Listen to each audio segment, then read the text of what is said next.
Street Bridge. Okay, is the car on fire there? No, I smell something. There's a lot of people. Somebody's still with us. Okay, we're on our way out there, okay? While responding to a reported car accident on the I-235 in Des Moines, Iowa, first responders spotted a wrecked vehicle on the side of the highway. As they rushed over to it, they found an overturned Mercury Sable which looked to be completely destroyed. Looking into the car through the front windows, they spotted a woman who was still strapped into the driver's seat. She was clearly beyond help. As the woman's body was being transported to a medical examiner, officers went through her belongings to identify her so they can inform her next of kin. Her name was Michele Davis, a 41-year-old mom who lived just minutes from the crash site. Michele was described by her loved ones as a free spirit. She was adventurous and loved to spend her time outdoors with her family and riding her motorcycle with friends. When she wasn't bonding with her loved ones, Michele worked for a local trucking company as an office administrator, along with one of her best friends who'd known her for 20 years. Michele had just wrapped up her work and left the office at around 4:30 that afternoon, less than 30 minutes before she was found deceased. When her family members were informed of her tragic death later that evening, they were devastated. Little did they know, things were about to get a whole lot more complicated. By the next morning, on Friday, September 12th, Des Moines police received a call from the medical examiner asking to speak with Homicide. Officers were informed that a routine autopsy determined that Michele's cause of death had nothing to do with the accident and that she was actually killed by a single gunshot to her head. Michele's death had just become at the center of a homicide investigation, and the bullet found in her head was sent for ballistic testing. While waiting for the results, homicide detectives got to work and came up with two possible theories. Michele was definitely shot from outside of her car, so she was either targeted by someone in another vehicle that pulled up beside her, or she was randomly shot by a sniper who was posted up somewhere nearby. Either way, police have a gunman on the loose who poses a very serious threat to the public. Every minute that he remains free makes him less likely to get caught. Time is of the essence, and police were under pressure. Detectives needed to move quickly, and they had their work cut out for them. Because of ongoing construction on the I-235 at the time, there were several cameras installed along the highway, but making use of them wouldn't be easy. Every day, tens of thousands of vehicles crossed the stretch of highway where Michele was found murdered. In addition to that, the cameras were low resolution, since their only purpose was to monitor traffic, and they weren't continuously recording. Each of those cameras recorded just a few frames every few seconds. Detectives identified the cameras closest to the crash site and began with those. They played back the video to just before the 911 call was placed and eventually spotted something. It was Michele's overturned Mercury on the side of the highway. They rewinded the video to see what happened just before the crash, and to their dismay, those moments were not captured. All police could do at this point is to go through the rest of the footage from nearby cameras, but with all the rush hour traffic, this could take a while. As a team of officers scoured the footage, detectives went out to question Michele's family and co-workers and identified two persons of interest. When Michele's family were informed that she actually died as a result of a gunshot wound and not the car accident, they were all shocked. Nobody could think of anyone who'd want to hurt her, but they did share some interesting information with detectives.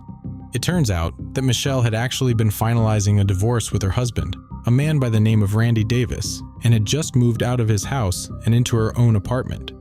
The second person of interest was identified when police paid a visit to her office.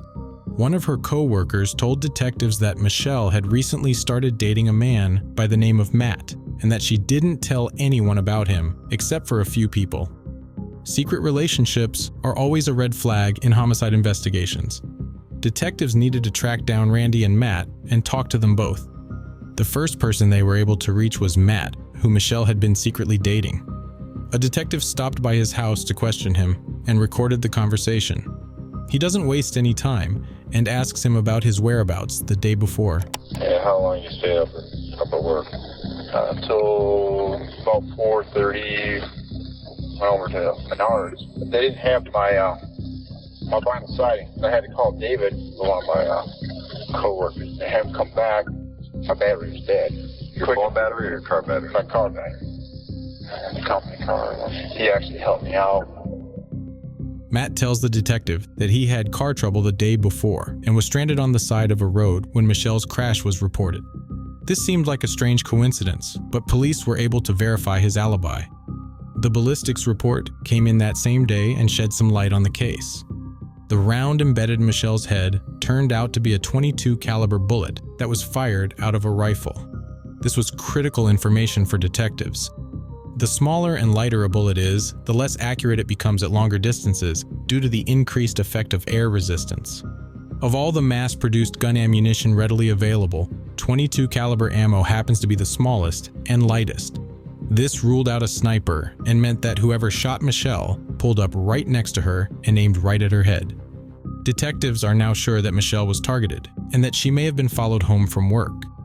Police went to Michelle's workplace once again and followed her route home, looking for any CCTV cameras along the way that could have captured something. They spotted 2 businesses with cameras pointing to the road. One was a Quick Trip gas station right outside of her office, and the other was a car wash located just before the entrance to the highway. Police reached out to both of them and requested the footage from the day before. Detectives received a call from Michelle's manager at the trucking company, who sounded concerned. He tells officers that he just received a call from Michelle's brother Todd, inquiring about her life insurance policy. This signaled that he may have been financially motivated to want her dead, and it was something police needed to follow up on. Detectives stopped by Todd's house and recorded their conversation. I'm going to record this so I don't have to write down everything, okay? You at work yesterday? No, Okay, you were at home? I was at church. After some preliminary questions, detectives asked Todd about his whereabouts at the time Michelle was murdered. I got home, it was before 3. I know it was before 3. 2:30, you think? Probably somewhere in there. Then at 5 I went and got something for supper. Where'd you go for supper? I went and picked up McDonald's. Todd says that he was eating at a McDonald's and shows them the receipt that he kept in his wallet. He tells officers that the reason he inquired about Michelle's life insurance policy was to figure out how the family was going to pay for her funeral. Based on this information and Todd's demeanor, detectives are satisfied with his explanation and ask him if there's anything else he'd like to share. Anything else that you think is important that I didn't ask you? That's Michelle's other son. They're the one in the blue shirt. Todd pulls out a photo of Michelle's stepson, Josh Davis, who is Randy's son from a previous marriage. Todd tells detectives that Josh had just returned home after serving in the Marines and was the only person he could think of who had experience with guns. Police reached out to both Randy and Josh, but they still couldn't be reached. Detectives called back all the people who provided witness statements at the scene of the crash to see if any of them noticed anything out of the ordinary. One witness did. Thanks for calling me back. Like I said, I'm going to record this. What do you observe as you're driving? We noticed the red Ford truck that was swerving in and out of cars. Grab that truck to me. It was a Ford F-150 red, like a bright cherry apple red. We were in the fast lane, and he was in the middle lane, and he passed us, and then got over into the slow lane behind another car. Looked like he almost hit them, and then swerved back over and took off again. Do you remember if anybody was in that car? I believe just one male was driving. A white guy wearing a baseball cap. This was the lead police were looking for. As soon as they received the footage from the gas station and the car wash, they carefully reviewed it to see if they could spot a red pickup truck tailing Michelle. They started with the car wash, located just before the highway entrance. Michelle's car is spotted, and not too far behind her is a red pickup truck. If the driver of this vehicle was the person who killed Michelle, then he must have followed her onto the highway and all the way to the spot where her car crashed. They played the footage from another camera located on the highway entrance, and sure enough, Michelle's car is spotted, and following right behind her is the red pickup. The next camera shows the same thing. Michelle's being followed by the pickup truck, except the truck is now closing the distance between them. On the last camera, just before the crash site, it looks like the red pickup had already caught up with her and is matching her speed. Detectives zoomed in on all the images of the truck, but couldn't make out the driver's face or his license plate. They were, however, able to confirm that the vehicle was in fact a red Ford F-150 and pulled up a list of all matching cars registered in Des Moines. When they cross-referenced it against a list of Michelle's acquaintances, they found a match. It was Michelle's ex-husband, Randy Davis. Detectives headed straight to his house to speak with him, but he wasn't there. They were instead met with his son, Josh Davis, who had just returned from the Marines. Josh, I'm just trying to get some basic information as to, obviously I realize that Michelle and Dad were going through a divorce. And I told her, I said, this kind of upsets me, because you told me you wasn't going to try to take anything, or, you just wanted to out clean. What kind of stuff has she requested? Just going for like half the pension, half the house. Kind of upset. Tell me about yesterday. Me and my sister, we went out shopping. I came home and watched a TV show. But you don't remember what time you got home? No. Okay. Do you remember what time did your dad get home? He works until 5:30. Detectives are wary of Josh's account and believe that it was either him or his father Randy who pulled the trigger, but they have no evidence to place either of them in the red pickup truck at the time of Michelle's murder. Police looked through the Quick Trip security footage and are hoping that it will shed some more light on the case. At around 4 p.m., the same truck pulls into a parking spot just outside of the entrance. The driver exits the vehicle and enters the store, then walks out of view of the camera. He appears back in frame just a few seconds later and walks up to the register to pay for his items. Police can't make out whether this person was Randy or his son Josh, but he appears to be wearing a baseball cap, which matches witness statements. The suspect then gets back into his vehicle and leaves. But as detectives continue watching, they see that he circles back around multiple times, then stays in his vehicle for about 30 minutes before he leaves for the last time. Officers are confident that this had to be either Josh or his father. Police already took down Josh's statement, so they tracked down Randy and brought him in for questioning. You understand you're not under arrest, correct? Yes. Okay. The reason I want to talk to you is you know her, probably better than most people know her. I'm guessing, right? You're married to her? 17 years. 17 years. Okay. There's some stuff in the past there, but I guess right now I'm kind of concerned with the incident. What do you do at work? Carpenter. Okay. And you got home about what time? Oh, man, I don't have. Did you stop anywhere on the way home? No. So what time do you think it was when you got home?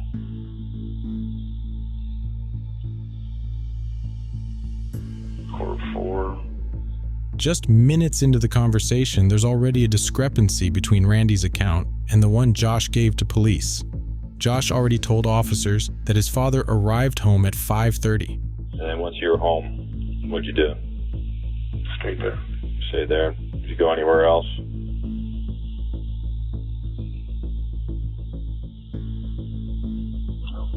Did you go anywhere for dinner? And my son cooked at home. Okay. We come home and then we cooked. What time did he get home? Oh.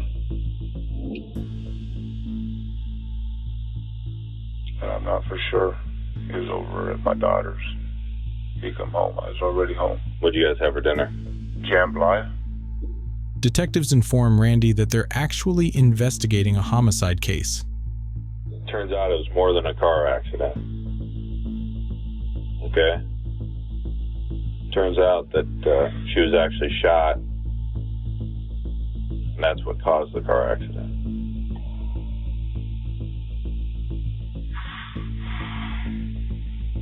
Okay?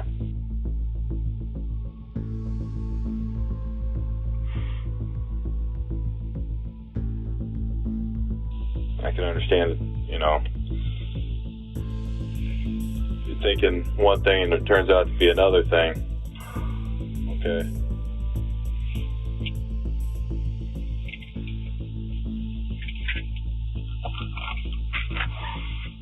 Yesterday, did you have any occasion to speak to Michelle? No? Okay. I better talk to the lawyer. As soon as Randy asked for an attorney, the interview was over. Because police have no murder weapon and no witnesses to identify the driver, they couldn't make an arrest, and Randy had to be released. Over the following days, police struggled to find more leads, and it seemed that the case was about to go cold. But then they had an unexpected visitor. Randy's son Josh brought an attorney with him and came forward to police. He tells detectives that he wants to come clean and tell them the truth about what actually happened. Detective David Siebert and Kurt Bender are speaking with Josh Davis. I know this is difficult. There's a time to do all the right things, okay? And it hurts and it's not fun, and I understand that. But there's somebody dead here that didn't deserve to be dead, okay? This isn't a traffic accident anymore. She got killed. Police aren't sure whether Josh came to turn himself in or whether he's about to implicate his father in the murder. I came home from my sister's. My dad struck us in the driveway. When I came in, he was upstairs, and he come down and he said, I wish that he didn't come home. And he had his rifle.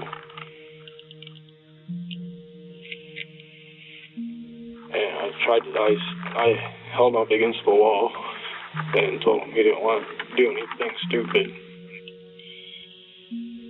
Just told him, you don't want to do nothing that you're going to regret. You don't want to do this. And then he got in his truck and left. How did you know what he was going to do? They said they're going through their mediation. He doesn't hunt anymore. And then when he came home, I just went to the garage.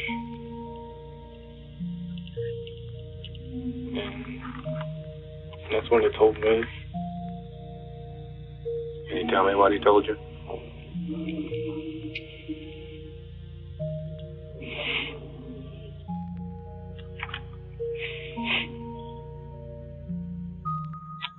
That's when he told me he did it. Detectives now have all they need to file murder charges. Because he came forward of his own volition and came clean, Josh was not charged for initially lying to police. His father Randy, however, was arrested that same night and eventually gave officers a full confession. According to Randy, this is what happened the day Michelle was murdered. Upset by the bitter divorce they were going through, Randy decides to exact revenge on Michelle. As he walks out of his house with his gun, he runs into his son Josh, then gets into his pickup truck and heads toward Michelle's workplace. He stops by a gas station just outside of her office, buys something, then sticks around and waits for her. When he spots her leaving, Randy follows her and keeps some distance between them so as not to alert her. As Michelle gets onto the highway, Randy starts picking up speed to get closer to her. Once they're both on the highway, Randy closes his distance and pulls up right next to her, then aims his gun and shoots her in the head. It's believed that Michelle died almost immediately, causing her car to lose control and flip over. On Monday, May 3, 2010, Randy pleaded guilty to second-degree murder and was sentenced to 50 years behind bars. He is currently housed in Anamosa State Penitentiary in Iowa, where he will spend the rest of his natural life.